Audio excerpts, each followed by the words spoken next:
الله أكبر سجدة شكر من الإخوة المجاهدين. Pasukan saya militer Hamas Brigade Al-Qassam langsung sujud syukur setelah berhasil menyerang 2 tentara Israel di wilayah Gaza. Penyerangan itu terjadi di sekitar Rumah Sakit Lapangan Indonesia di Gaza Selatan.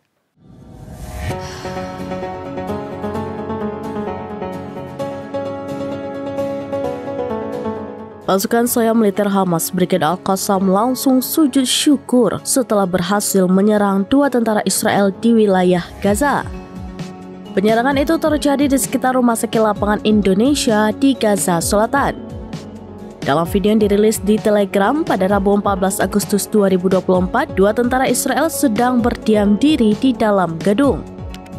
Menargetkan pasukan Zionis yang dibarikade di dalam Rumah Sakit Indonesia di lingkungan Tal Al-Sultan sebelah barat kota Rafah, tulis Al-Qassam di Telegram resminya.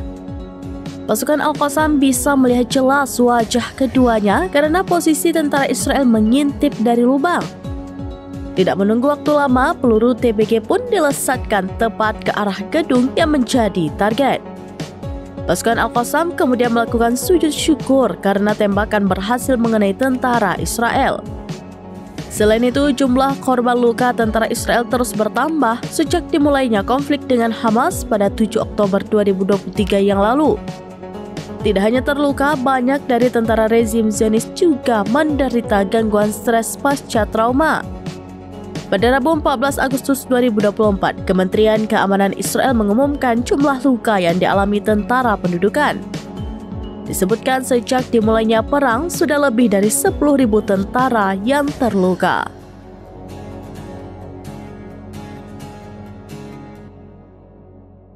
Demikian informasi terkini Syederalun, saksikan terus beragam informasi lainnya. Coba like dan share seluruh akun serambinews.com.